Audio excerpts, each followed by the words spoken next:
folks, this is Elvy Envy with another comedy video. You know, everything seems backwards today, and you can't seem to find good help anymore.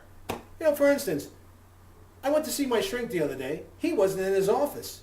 Turns out he had a relapse and had to go back into therapy. Folks, mental illness is real. You know how you tell when there's a mental health problem?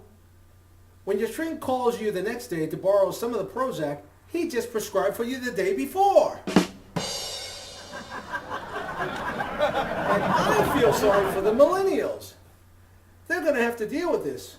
You see, I'm convinced more now than ever there is a correlation between the current generation dying and the new generation's IQ levels. You see, one is brain dead and the other will inherit a learning deficit because there doesn't seem to be anything left to pass on. But you know, even though I'm in my 60s, strangely, I can relate to the millennials. Check this out.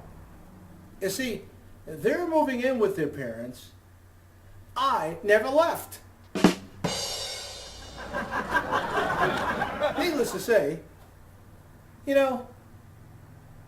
things were different when I was coming up. For instance, I came from a very close-knit family. There were 9 of us and only 2 beds. You don't get any more close-knit than that. But we were a very tight family. My parents kept us in restraints. As a result, our mental and physical development was limited. Eventually, they moved us to the projects for self-esteem building. Now, this made sense because in the projects, there were buildings everywhere. So subsequently, we became an even closer-knit family. Mom took up crocheting. So I guess you could say, we turned out to be a bunch of nitwits. Yeah, growing up in a family presents lots of challenges.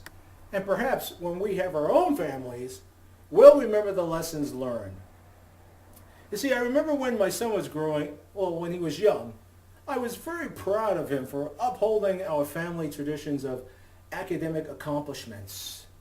You see, I got left back in the 1st grade, but he did better.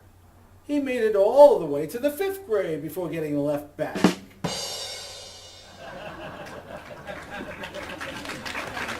So I guess to pay me back, I didn't even get invited to his college graduation. It was standing room only. I obviously had no standing with him. So I guess you could say it was a big misunderstanding. Well, now he's grown, has a family of his own. He and his wife have 5 dogs. I remember once I said to them, in the future, I'll be looking for grandchildren. And they said, well, what a coincidence. In the future, we'll be looking for a grandfather. But as strange as our relationship may seem, we do manage to get along. For instance, although I don't see my son and his wife very much, they don't neglect me. Why, every Christmas I received a gift from them. A care package dropped on my front door. So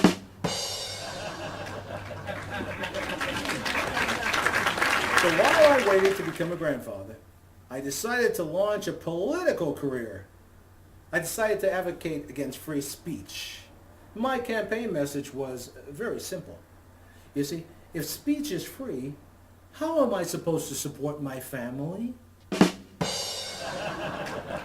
A wise man once said, sometimes free speech can cost. Yep.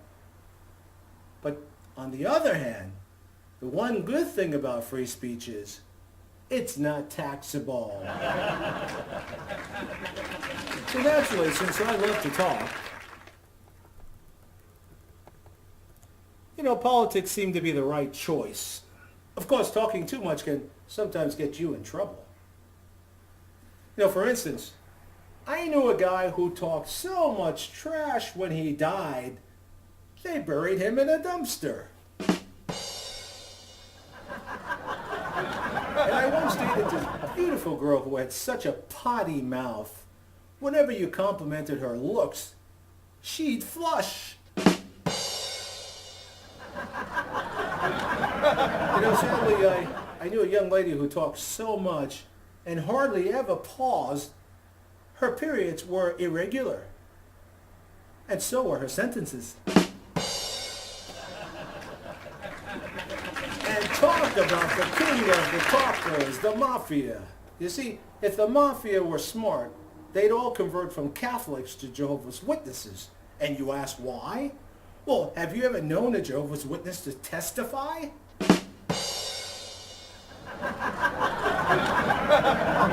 Once I knew a guy who, I knew him at work, and he talked so much he had to take out an extended warranty on his tongue. Another guy I knew, he had such a poor sense of grammar and talked so much during sex. He always disappointed his partners because he always ended with a dangling participle.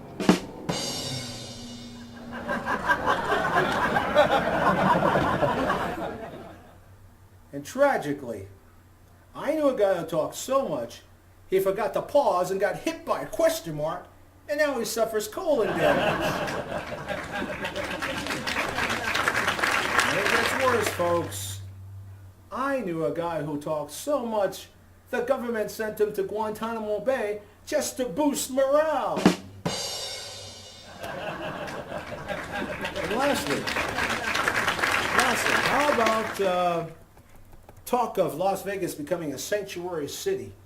Well, if it did, it would be difficult to get rid of undocumented immigrants.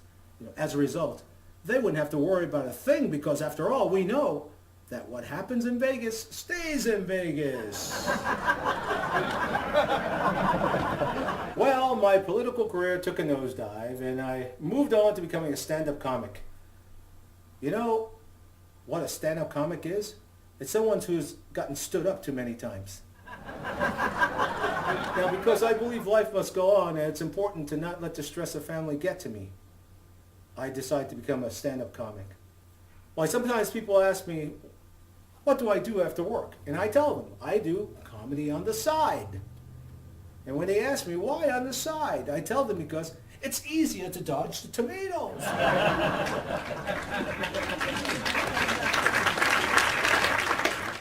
I think my interest in comedy first began when I was very young, when I was a child. I had an aunt who used to call me a knucklehead.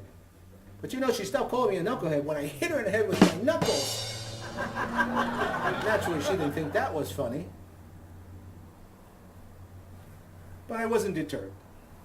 But sometimes I practice telling my jokes at cemeteries because if I do get a laugh, at least I know it's down to earth.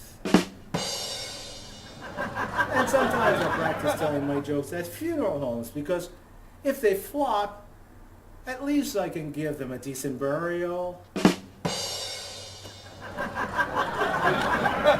Well, since I got married, I've learned to tell my jokes sparingly because my mother-in-law just moved in. So I can't afford to run out of material. But recently, I've been having a difficult time trying to stop self-deprecating in spite of having wonderful friends who support me.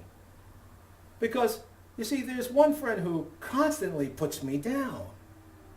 But lately, I'm starting to realize why he puts me down. And you see, it's because whenever he tries to lift me up, I tell him, put me down!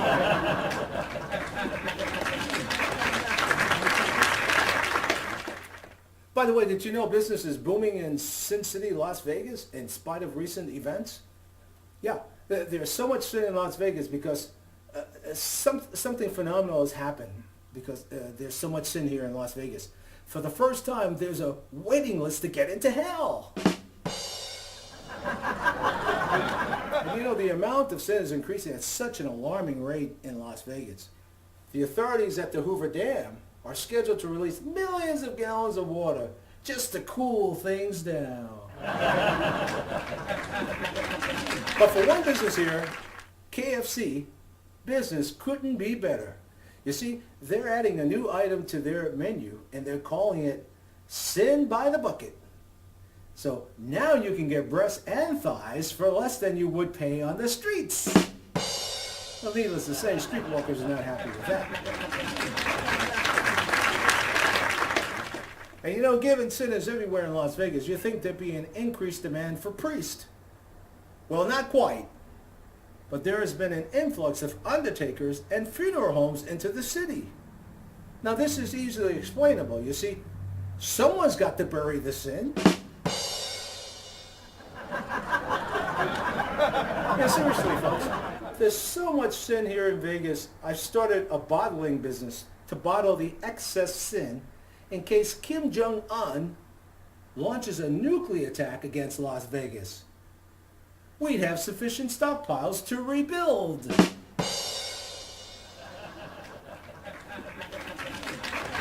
you know what's really sad, folks?